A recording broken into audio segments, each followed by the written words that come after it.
From the collaboration with Stan Lee to Tobey Maguire's voice acting, Spider-Man, more than a video game hero. It's been 25 years since the most ardent fans of the wall-crawler were able to enjoy what is, for many, one of the best superhero games in history. Neversoft's 2000 Spider-Man.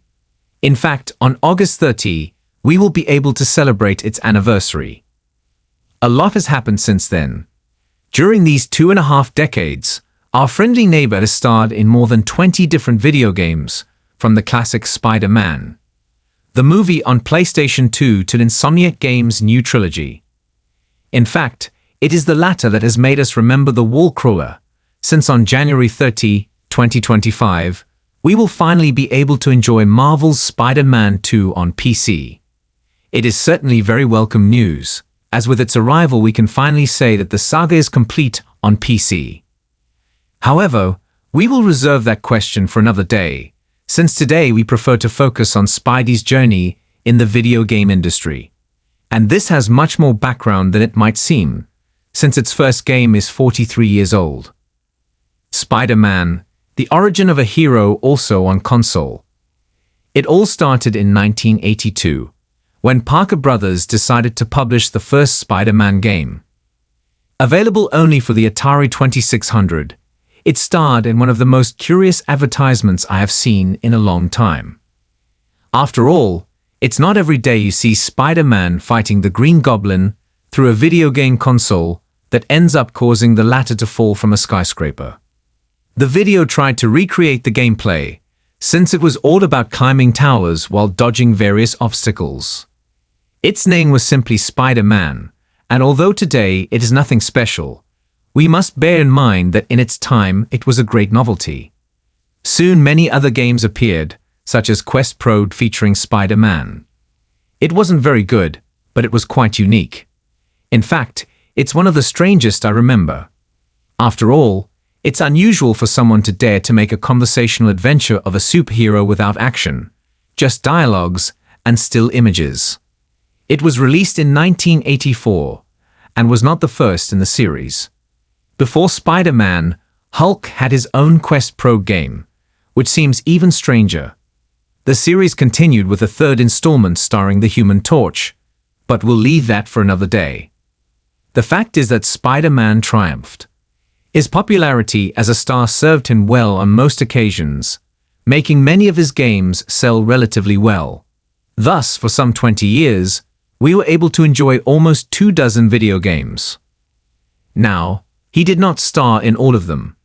For example, in The Revenge of Shinobi, he only appeared as a villain, being more of a cameo than anything else. Among all of them, I would like to highlight the Amazing Spider-Man and Captain America in Dr. Doom's Revenge, since it is the first crossover in video game history in which two different superheroes appear. In the 90s we also had several very interesting games, but there were so many that it is difficult to talk about all of them without going off on a tangent. In addition, I was not lucky enough to play almost any of them because I was too young. Spider-Man's first bombshell came with PlayStation. My first real interaction, and possibly yours too, came with the Spider-Man of 2000. Described in its time by many media as the best Spider-Man game ever created, it was an absolute bombshell.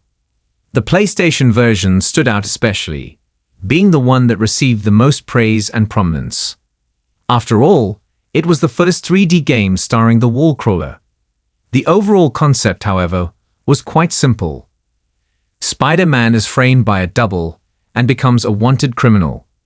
To clear his name, he must overcome different levels, while facing a symbiote invasion organized by Dr. Octopus and Carnage. In the process, Spider-Man faces numerous villains from the franchise, making it one of the most ambitious in that regard. However, what really gave it a special touch was the presence of Stan Lee. The creative was the voice of narration of the game, being, for this very reason, a piece with unquestionable historical value and one of the greatest tributes to the career of one of the most important comic book authors. In addition, it used the same game engine as Tony Hawk's Pro Skater 2, a game that was also developed by Neversoft. In fact, the studio decided to add Spidey as a secret skater.